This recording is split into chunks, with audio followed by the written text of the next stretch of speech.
This editor, Xolani Mbanjwa, is in Cape Town ahead of that budget speech. He joins us now live. And Xolani, as is becoming the case nowadays, we're expecting marchers to descend outside Parliament to make their demands heard. But economists are also combing through the data early this morning.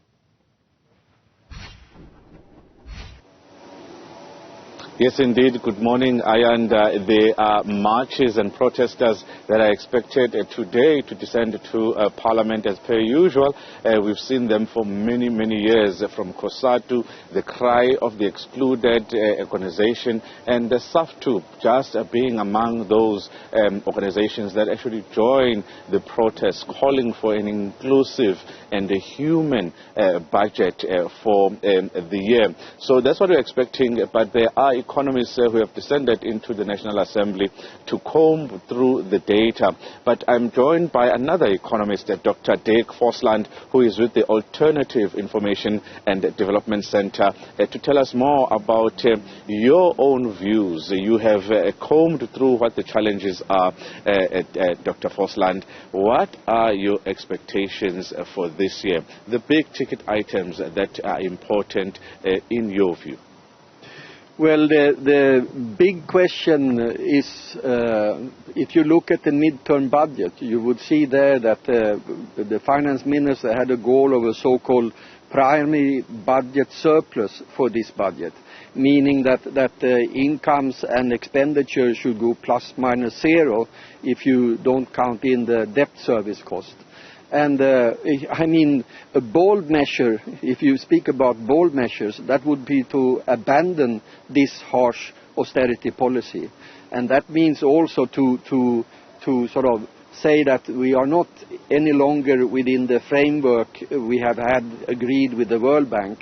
We are not applying this harsh austerity policy because we have a sort of deep infrastructure crisis in the country.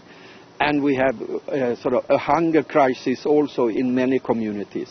So, and we have to start to finance these challenges. And for this reason, we cannot continue on this harsh austerity path that we have been walking down.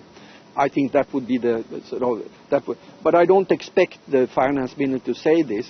I'm afraid that he will continue just like before.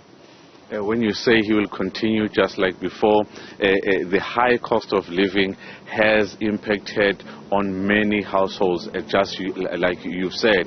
And the basic income grant is one measure that is still in there. It's not made permanent yet. Do you think the basic income, not the basic income grant, the 350 Rand relief of distress grant rather, do you think it should be made permanent and the basic income grant should be introduced for those low-income households? Yes, I think it should be permanent and increased. And I mean, the first step in this budget would be to increase the 350 at least to the food poverty line, which now I believe is about 668 Rand per month. But to do that, you have to increase the tax rates on the high-income households and the rich.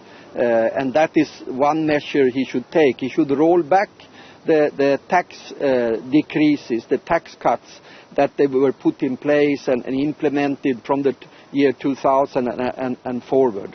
And that would be a first step to introduce a universal basic income grant. But and you know that the demand had been a universal basic income grant of around 1,500, 1,600.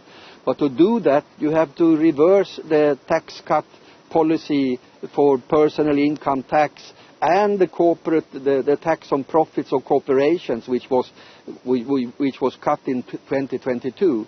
You have to reverse this right-wing tax policy because the majority in the country and the country as such, it cannot afford it. We cannot afford such lifestyles for a small minority in the country. Dr. Dick Forslund, thank you very much for your time. Well, Ayanda, as you heard from the Alternative Information and Development Center, the minister must introduce taxes on the rich and return to corporate higher taxes in order to fund the basic income grant. They don't believe that he will do it, but they believe that he does have leeway to do so. Back to you in studio, Ayanda. Xolani Mbanjwa, thanks very much indeed. As we continue with our build-up to budget at 2 o'clock, Xolani is live to us there from Cape Town.